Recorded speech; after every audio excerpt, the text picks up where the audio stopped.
Qoch, salla qoch. Kichkinalar.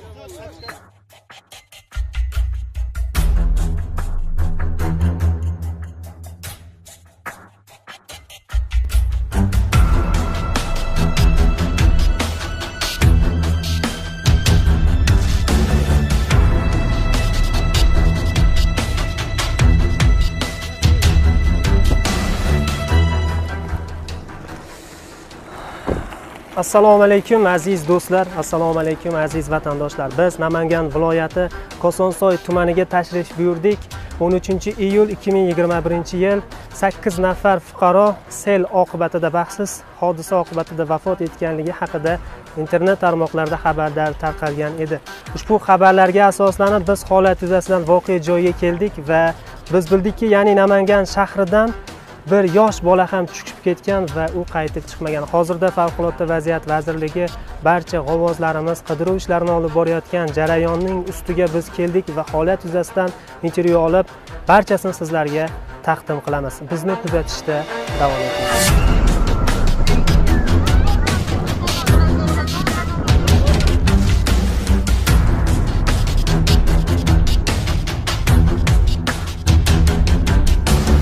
Rostdan erkin rahbarlar kun tartibi bo'yicha hamma joyiga yetib borgandan keyin navbatchilik qismiga axborot berib tursin. Tarqaling.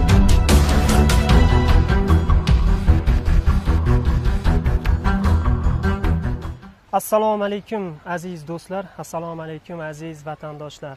2021-yil 13-iyul kungi mudhish fojia esingizda bo'lsa kerak.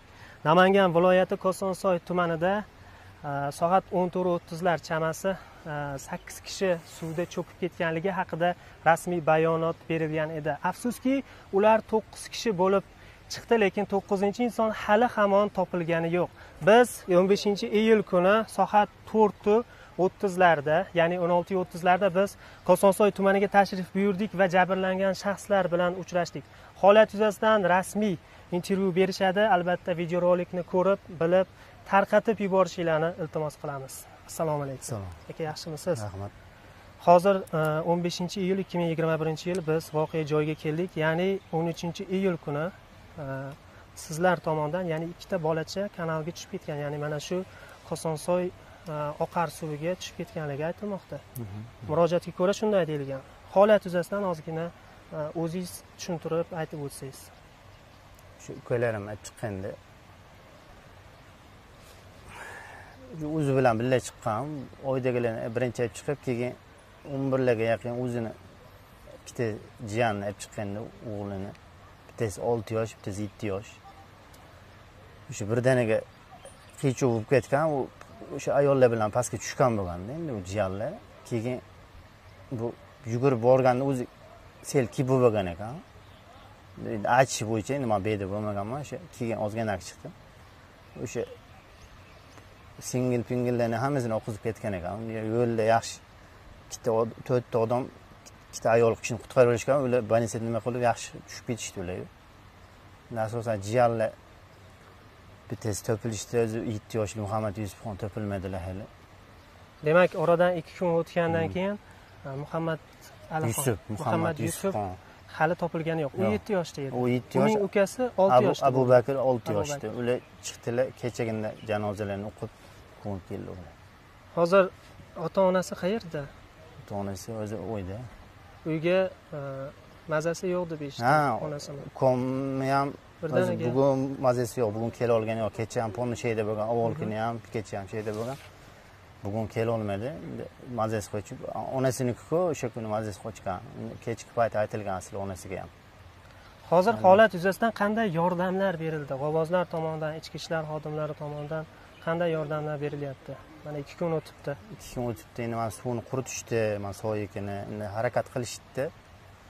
Endi yana ham odam ko'proq bo'lib, bir ko'proq darajada bo'lsa yaxshi bo'lardi degan fikrimiz bor edi o'zimiz ham. Yaxshi harakat qilishdi. Biz ham o'zimiz ham shu bugun ham bir 20 kishi, 30 kishi chiqdi.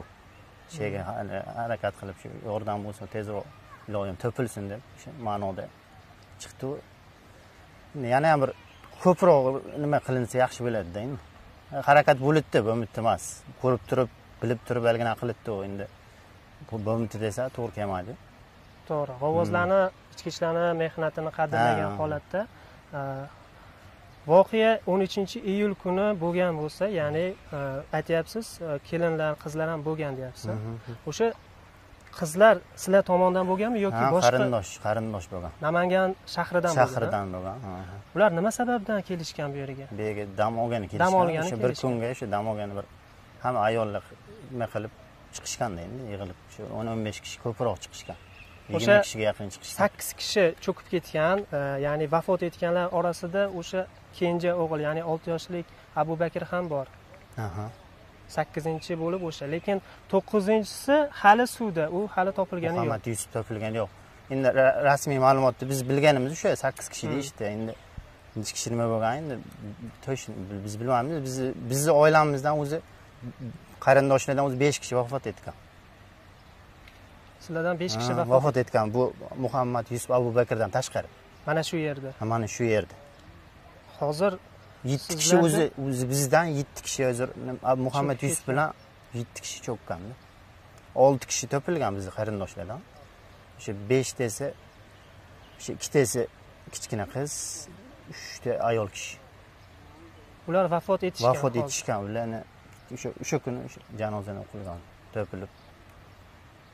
Asosan Muhammad Yusuf topilgan. Shunchalik ko'p inson bir oiladan vafot etsa juda ham og'ir musibat ekan. Biz hozir 2 kishi deb o'ylabmiz. Bizni qarindoshlardan o'zi o'sha tog'amlarning kelinlari, tog'amlarning 6 yoshli qizlari bo'lgan, u ham vafot etgan. Abalar ham billa cho'kishgan, ularni yo'lda qutqarib olgan. Qutqarib olishgan. 4 kishi qutqarib olgan. Biz videoda bilan o'sha ikkinchi abimlarni o'sha biz videoda ko'rsatib berdik. Bir ayol cho'kib ketayotgan holat bo'lgan. U ayol ham xoda ushlagan. Yo'q, u ayol chiqqan u ayol. Bu ayolni qutqarib olishgan. Qutqarib olishgan. U bizdan bo'lmagan, o'sha qarindoshlardan, o'sha ancha yurgan u ham. Hozir mutasaddi xodimlarimiz bizni ko'rib turishdi. Qanday murojaatingiz bor? Qanday yordam bera olamiz biz sizga hozirgi paytda? Endi shu ko'proq harakat qilishimni emas. Ko'pchilik tashlaydi, cho'ska deyishdi. Endi biz meshada ko'rganlarimiz harakat qilishdi-yu.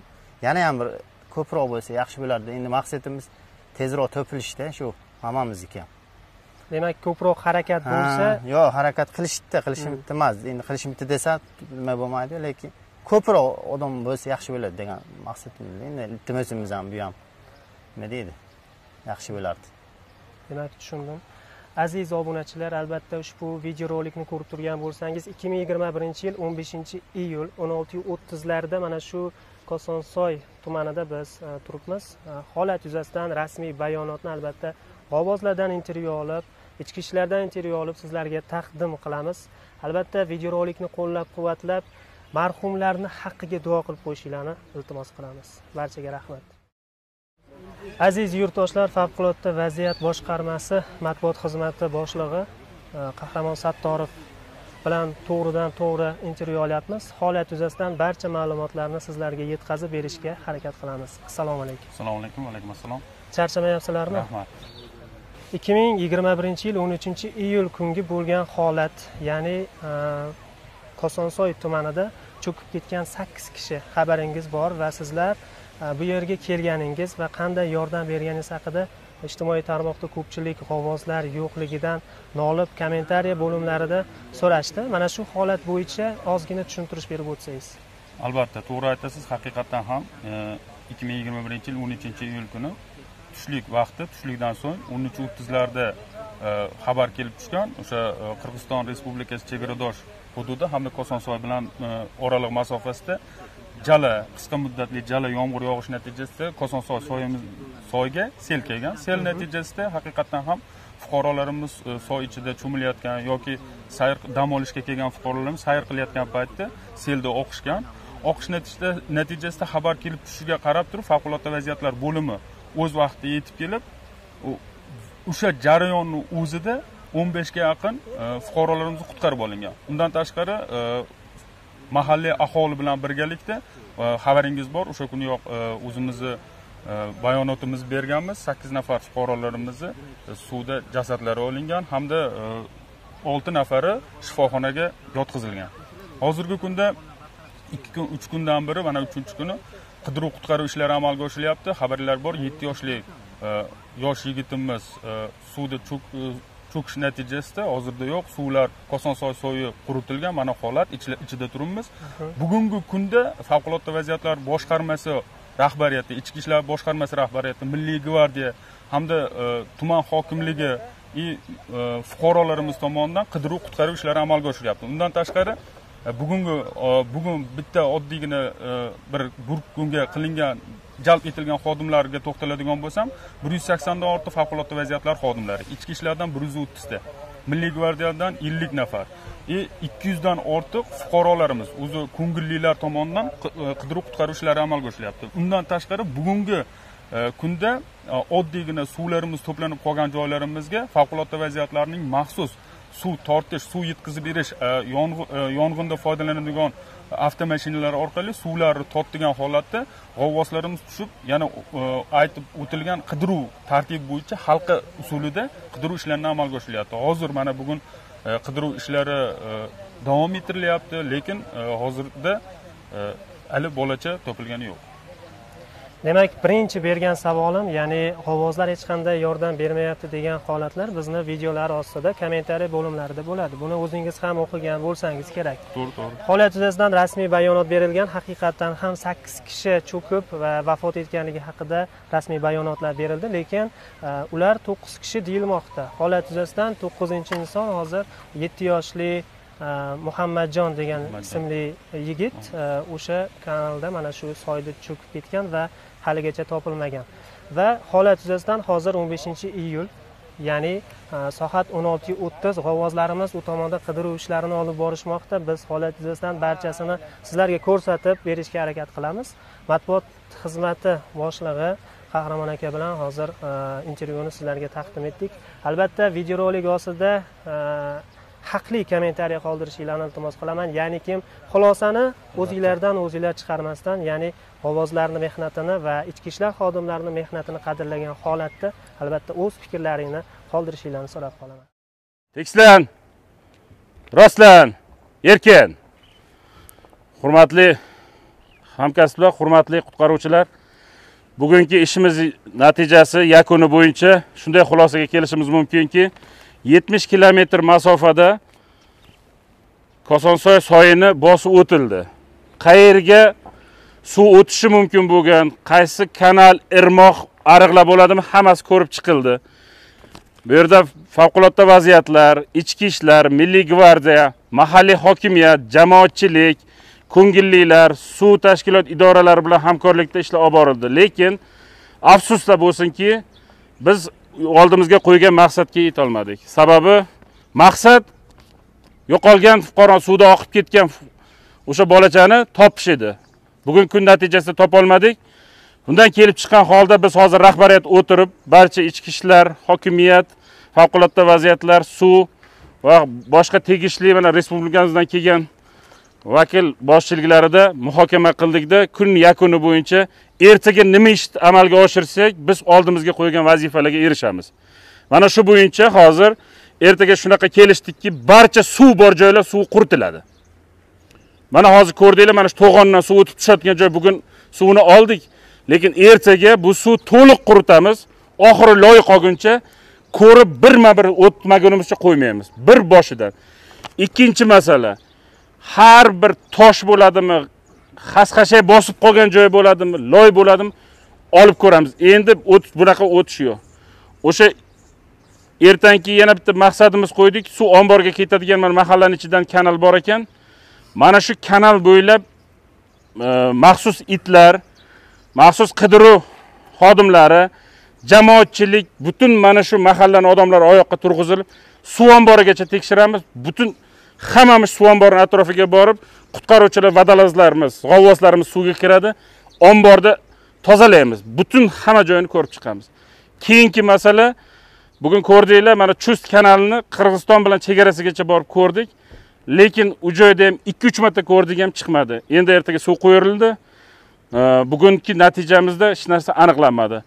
Bu Kosonsoy soyini oxirgi Kosonsoy, To'raqo'rg'on, Namangan tumanidan o'tib Sirdaryoga quyilish jarayonigacha bo'lgan joy yana qaytadan ochistka qilinadi. butun jamoatchilik oyoqqa turg'iziladi. Mahalla bormi, ko'ngillilar bormi, hammani turg'izamiz. Ko'rdinglar, soyda suv quridi. Butun hammani oyoqqa turg'izib, ertaga maqsadimizga yetmasak bo'lmaydi. Bugun уже 3-vaziy holat bo'lganiga 3-kun. Ertaga buni yakuniga yetib, natija bo'lib, o'sha bolachani topib ota-onasining qo'liga berishimiz kerak. Bugungi qilingan ishlar uchun rahmat hammalaringga. Sog'-salomat uylaringga yetib borib bugun damni olasizlar. Ertalab yana soat 10:06 yo'riqnoma o'tib 6:00 da hamma o'zini vazifasini bajarishga kirishadi. Reja asosida tuzilgan rejalarimizni ertalabki yo'riqnomaga sizlarga tanishtiramiz. Tushunarlimi? Tushundim. Rostdan erkin rahbarlar kun tartibi bo'yicha hamma joyiga yetib borgandan keyin navbatchilik qismiga axborot berib qo'ysin. Tarqaling.